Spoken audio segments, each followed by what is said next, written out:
High friends Manjushree home cook channel थेके सबाइके स्वागत जानिए आज के आमी आबारो एकटा रेसिपि निये चले एसेछि जा हलो सोयाबिनेर कारी।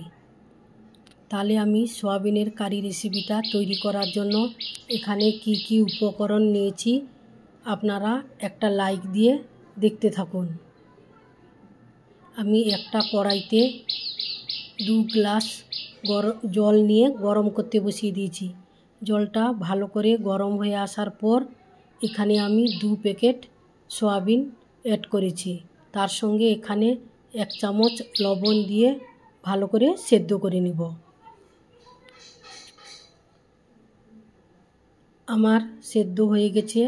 एकटा छान्तार साहाज्ये आमी सोयाबिनगुलोके भालो करे नेड़े आमी सेई गरम जल थेके तुले निচ্ছি।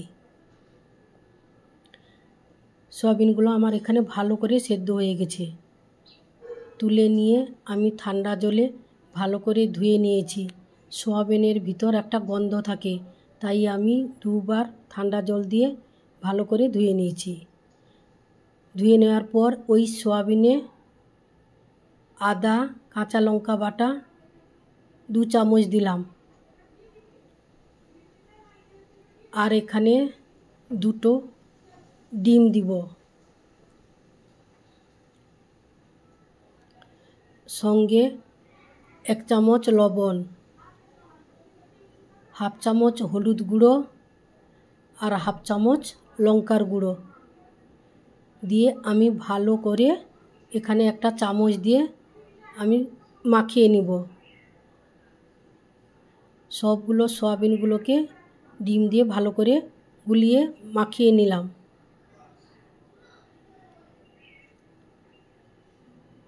এটা ভালো করে একটা ময়েমের মতো ভালো করে মাখিয়ে নিতে হবে। এবার আমি হাতের সাহায্যে চারধার থেকে ভালো করে নিয়ে আমি মশলাগুলো ভালো করে মাখিয়ে নিলাম। এটাকে আমি 10 মিনিটের মতো রেস্টে রেখে দেব। এই রেসিপিটা আপনারা শুধুও করতে পারেন। আমি এখানে আলু দিয়ে তৈরি করেছি। এই সোয়াবিনের কারিটা আপনারা রুটি বা ভাতের সঙ্গে খেতে পারেন, জাস্ট জমে যাবে। তাহলে এখানে কিছু সরষের তেল নিয়ে গরম করে আমি আলুগুলো দিয়ে দিলাম। আলুগুলোকে হালকা ফ্রাই করে তুলে নিব। আপনারা চাইলে আলু দিতে পারেন, নাও দিতে পারেন। আলুগুলো ভাজা হয়ে গেছে। এবার আমি তুলে নিয়ে ওই কড়াইতে যে তেল থেকে গেছিল ওই তেলের মধ্যে মাখানো সয়াবিনগুলো আস্তে আস্তে দিয়ে আমি এখানে ডিপ ফ্রাই করে নিব। অল্প অল্প দিয়ে এককালীন দিলে বসে যাবে, তাই আমি অল্প অল্প দিয়ে সয়াবিনগুলো ভেজে নিব।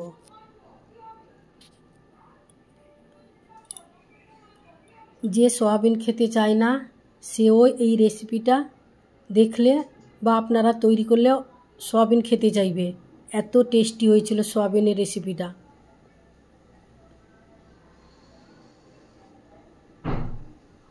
দেখুন বন্ধুরা কত সুন্দরভাবে ফ্রাই হয়ে গেছে।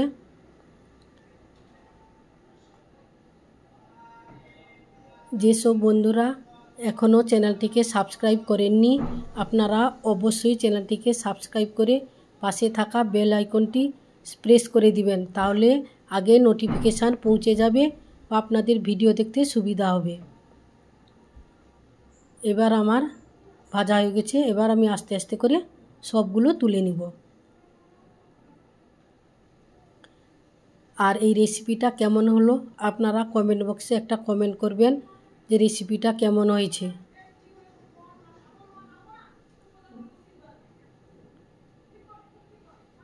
আমি সব সয়াবিনগুলো তুলে নিলাম। তারপর ওই কড়াইতে অল্প কিছু তেল দিলাম। তেল দিয়ে কালার আসার জন্য হাফ চামচ চিনি দিয়েছি, 2টো শুকনো লঙ্কা ছিঁড়ে দিয়েছি, তার সঙ্গে দিয়েছি গোটা গরম মশলা, দারচিনি, লবঙ্গ আর দিয়েছি 3টে এলাচ। এলাচগুলো ফাটিয়ে দিয়েছি, সঙ্গে 2টো তেজপাতা। তাহলে ওই মশলা থেকে একটু গন্ধ আসার পর আমি এখানে একটা বড় সাইজের পেঁয়াজ কুচি দিয়েছি। পেঁয়াজটাকেও তেলের মধ্যে ভালো করে ভেজে নিতে হবে। পেঁয়াজটা ভাজা হয়ে আসার পর একটা বড় সাইজের টমেটো দিলাম। টমেটো তাড়াতাড়ি গলে যাওয়ার জন্য অল্প একটু লবণ দিয়ে আবারও আমি পেঁয়াজের সঙ্গে ভালো করে মিশিয়ে নিলাম। তারপর এখানে দিলাম আমি আদা কাঁচা লঙ্কা বাটা 1 চামচ, আর দিলাম 1 চামচ কাশ্মীরি লঙ্কার গুঁড়ো, আর দিয়েছি 1/2 চামচ হলুদ গুঁড়ো। দেওয়ার পর মশলাটা ভালো করে কষিয়ে নেওয়ার পর আমি যে আলু সয়াবিন ফ্রাই করে রেখেছিলাম ওটা অ্যাড করে দিলাম। এবার ভালো করে মশলার সঙ্গে সয়াবিন আলুটাকে মিশিয়ে কষিয়ে নিতে হবে। যে কোনো সবজি বা যে কোনো রেসিপি তৈরি করতে গেলে তাহলে ভালো করে সবজিটা কষাতে হবে। এখানে আমি ভালো করে আলু সয়াবিনটা আমার কষানো হয়ে গেছে। এবার আমি এখানে আগে থেকে গরম জল করে রেখেছিলাম, ওই গরম জলটা অ্যাড করলাম। গরম জলটাকে দিয়ে ভালো করে আমি চারধার থেকে নেড়ে নেব। দেখুন বন্ধুরা, অবশ্যই আপনারা এই রেসিপিটা বাড়িতে একবার হলেও ট্রাই করবেন। এইভাবে আমার রেসিপিটা হয়ে গেছে। অবশ্যই আপনারা আমার পাশে থাকবেন। আমিও যেসব বন্ধু আমার পাশে আছেন, আমি যতটা সময় পাই তার মধ্যে আপনাদের ভিডিও দেখে লাইক কমেন্ট করে আসি। আমার রেসিপিটা যদি ভালো লাগে তাহলে আপনারা অবশ্যই লাইক কমেন্ট শেয়ার সাবস্ক্রাইব করতে ভুলবেন না। আজ আসছি, নমস্কার। আবারও আপনাদের সঙ্গে দেখা হবে অন্য কোনো রেসিপিতে। তাহলে আজ আসছি, টাটা।